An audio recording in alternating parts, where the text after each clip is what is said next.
je sors mon manga. J'ai écrit un livre. C'est aujourd'hui qu'on envoie tous les planeurs aux créateurs. Cette année encore, les créateurs de contenu sont nombreux à publier leurs propres livres. Depuis presque 10 ans, les maisons d'édition publient des créateurs de contenu. Enjoy Phoenix, aux éditions Anne Carrière, et Natou, aux éditions Michel Lafon, ont été les premières à publier un livre, et c'était en 2015. Depuis 2016, Webedia a signé un deal de co-édition avec la maison Michel Lafon, ce qui représente une trentaine d'ouvrages, dont récemment Instinct d'Inoxtag. Mais comment se négocie un projet d'édition et qu'est-ce que les maisons viennent-elles chercher? Déjà, il y a des projets qui nous arrivent parfois directement, c'est un petit peu aussi ce qui s'est passé avec Inox, mais quand on est dans une démarche de recherche active, on va à la fois rechercher des gens qui vont avoir soit un discours, un sujet qui nous semble intéressant ou pertinent ou dans l'air du temps. Il y a aussi une partie métrique. Évidemment qu'on va chercher des gens qui ont une certaine communauté, un certain taux d'engagement qui permet aussi de transformer, de s'assurer que le message va bien passer au moment où on va passer au format livre. Et ensuite, le plus important, je dirais, dans cette équation, si on considère que tous les éléments sont réunis, c'est qu'ils aient envie de le faire. Parfois, on se rate parce qu'on arrive au mauvais moment.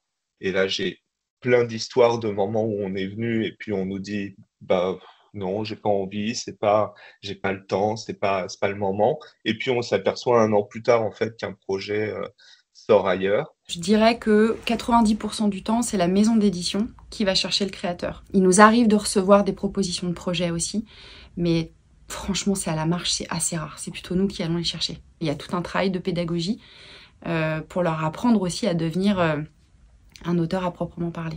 Il arrive que pour certains créateurs, on fasse appel à des aides à la rédaction en fait pour les aider. Après, c'est vrai que ce ne sont pas des auteurs professionnels, mais ils ont l'habitude quand même de rédiger sur leurs différentes plateformes. Ils font pas que de la vidéo, très souvent, ils ont déjà des textes de recettes qui sont écrits sur leurs propres réseaux sociaux et sur leurs comptes. Ce que je regarde, et je pense que beaucoup d'éditeurs regardent aussi, c'est la vision graphique déjà de leur compte.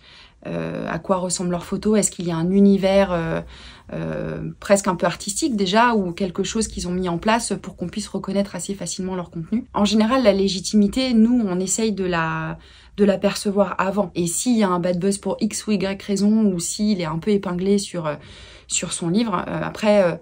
tout ça, c'est aussi une question de communauté et de communication auprès du public. Mais je pense que si on prépare en amont et si on réfléchit vraiment en amont au concept de son livre, à l'auteur avec lequel on va travailler, à la ligne graphique, à la ligne éditoriale, enfin toutes ces choses qui font que on circonscrit un projet pour qu'il soit le plus en lien avec la personnalité de l'auteur.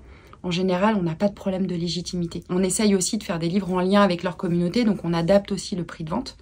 Et on va choisir en fonction du prix de vente et en fonction de la thématique à quel moment de l'année on va le sortir. Ici, on ne parle pas de collaboration. C'est un contrat classique de droit d'auteur qui le relie à la maison d'édition.